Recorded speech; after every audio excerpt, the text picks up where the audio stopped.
300টি আসন, কিন্তু প্রার্থী প্রায় 2000। গড়ে প্রতি আসনের জন্য লড়ছেন 6 জনেরও বেশি মানুষ। একবার ভাবুন তো, যে পদের জন্য নিজের দলের মানুষের সাথে লড়তে হয়, এরপর ভোটারদের দ্বারে দ্বারে ঘুরতে হয়, সেই পদের আকর্ষণ আসলে কোথায়? অনেকেই মনে করেন এটি কেবল জনসেবার জায়গা, কিন্তু পর্দার আড়ালে কি বিশাল কোনো অঙ্কের হিসাব কাজ করছে? একজন সাধারণ সংসদ সদস্য বা একজন মন্ত্রী হওয়ার পর তাদের জীবন কতটা বদলে যায়? কেন এই পদের জন্য প্রার্থীরা এতটা মরিয়া? আজকের ভিডিওতে আমরা দেশের জনপ্রতিনিধিদের বেতন, ভাতা এবং সেই সব রাজকীয় সুযোগ সুবিধার ব্যবচ্ছেদ করব, যা হয়তো আপনি আগে কখনো এভাবে শোনেননি। তাই পুরো ভিডিওটি শেষ পর্যন্ত দেখুন। শুরুতেই আসা যাক একজন সাধারণ সংসদ সদস্য বা এমপির হিসেবে। তারা কি কেবল বেতন পান? না, বেতনের চেয়ে ভাতার তালিকা অনেক লম্বা। একজন এমপি মাসে 55,000 টাকা মূল বেতন পান। শুনলে অবাক হবেন, তাদের নির্বাচনী এলাকার ভাতা 12,000 টাকা, সম্মানী ভাতা 5,000 টাকা, আর অফিস খরচের জন্য পান 15,000 টাকা। এমনকি ধোয়া মোছা বা লন্ড্রি ভাতার জন্য 1,500 টাকা এবং টয়লেট্রিজ কেনার জন্য 6,000 টাকাও রাষ্ট্র বহন করে। ফোন বিল বাবদ 7,800 টাকা এবং যাতায়াত বা পরিবহন ভাতা হিসেবে পান 70,000 টাকা। সব মিলিয়ে প্রতি মাসে একজন সংসদ সদস্যের পকেটে ঢোকে 1,07,000 টাকারও বেশি। কিন্তু খেলা এখানেই শেষ নয়। বছরের 5 লাখ টাকা পান স্বেচ্ছাধীন তহবিল হিসেবে, যা তিনি নিজের ইচ্ছে মতো খরচ করতে পারেন। আর সবচেয়ে বড় আকর্ষণ কি জানেন? শুল্কমুক্ত গাড়ি আমদানির সুবিধা। কোটি টাকার বিলাসবহুল ল্যান্ড ক্রুজার বা প্রাডো গাড়ি তারা নামমাত্র মূল্যে বিদেশ থেকে আনতে পারেন, যা সাধারণ মানুষের জন্য কল্পনাও করা অসম্ভব। এমপিদের সুবিধা যদি আপনার কাছে বেশি মনে হয়, তবে মন্ত্রীদের হিসাব শুনলে আপনি চমকে যাবেন। প্রধানমন্ত্রীর বেতন 1,15,000 টাকা আর মন্ত্রীদের 1,05,000 টাকা। মজার ব্যাপার হলো, আমাদের সাধারণ মানুষকে আয়ের ওপর ট্যাক্স দিতে হলেও তাদের এই বিশাল অঙ্কের বেতনের ওপর কোনো কর বা ট্যাক্স দিতে হয় না। সরকারি আলিশান বাংলো তো আছেই।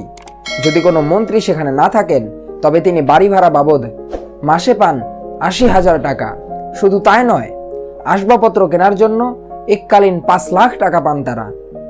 একজন মন্ত্রীর সেবায় নিয়োজিত থাকে এক বিশাল বাহিনী। 2 জন কর্মী, একজন রাঁধুনি, একজন জমাদার, পিয়ন সহ বিশাল স্টাফ। তাদের বেতনও দেয় সরকার। ভাবুন তো, মোবাইল কেনার জন্য 75,000 টাকা থেকে শুরু করে গ্যাস, বিদ্যুৎ, পানি, এমনকি বাড়ির সামান্য মেরামত খরচও জনগণের ট্যাক্সের টাকায় মেটানো হয়। অসুস্থ হলে দেশের বাইরে চিকিৎসার সম্পূর্ণ খরচও রাষ্ট্রের। এই যে বিশাল ব্যয়ভার, এটি কি কেবল সেবার বিনিময়ে, নাকি ক্ষমতার এক একচ্ছত্র রাজত্ব? আচ্ছা, আপনি কি জানেন একজন এমপির সবচেয়ে বড় অদৃশ্য আয় বা সুবিধা কোনটি?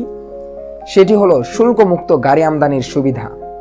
সাধারণ একজন নাগরিক যদি একটি গাড়ি 3,000 সিসির ল্যান্ড ক্রুজার বা বিলাসবহুল গাড়ি বিদেশ থেকে আনতে চান, তবে তাকে প্রায় 300% থেকে 800% পর্যন্ত ট্যাক্স দিতে হয়। অর্থাৎ যে গাড়ির দাম 50 লাখ টাকা, ট্যাক্স সহ সেটি কিনতে হয় 3 থেকে 4 কোটি টাকায়। কিন্তু একজন সংসদ সদস্য এই ট্যাক্স ছাড়াই গাড়ি আনতে পারেন।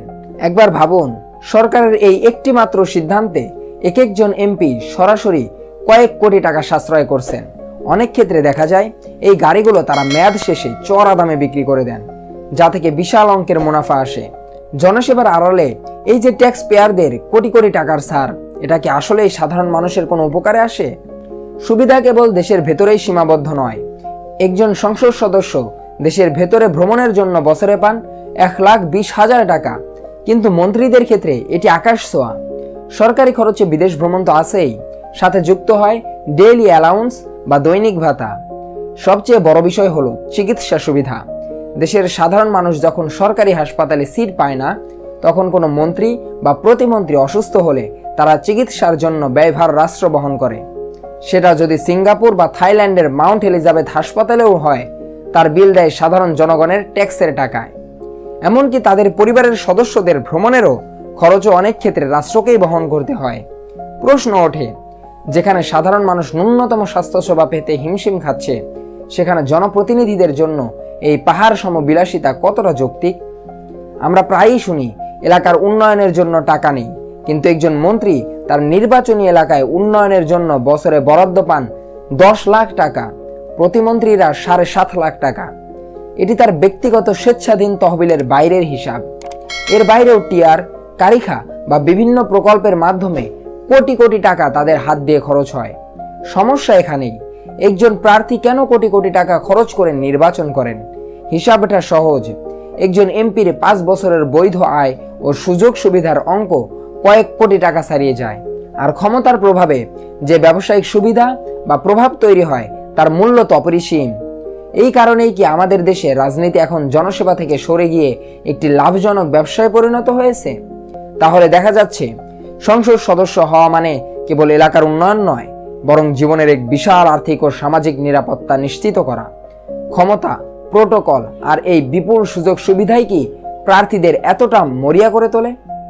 এই যে কোটি কোটি টাকার খরচ আমাদের জনপ্রতিনিধিদের পেছনে করা হচ্ছে, বিনিময়ে সাধারণ মানুষ হিসেবে আমরা কতটুকু সুশাসন আর সেবা পাচ্ছি? আপনার কি মনে হয় এই বিশাল সুযোগ সুবিধা কি যৌক্তিক, নাকি এখানে পরিবর্তনের প্রয়োজন আছে? কমেন্ট করে আপনার মূল্যবান মতামত জানান। নিউজ অ্যানালাইসিসটি ভালো লাগলে শেয়ার করুন এবং এ ধরনের আরও ইনফরমেটিভ ভিডিও পেতে ফ্রন্ট ডেস্ক টিভি সাবস্ক্রাইব করে সাথেই থাকুন। দেখা হবে পরবর্তী ভিডিওতে। ধন্যবাদ। আল্লাহ হাফেজ।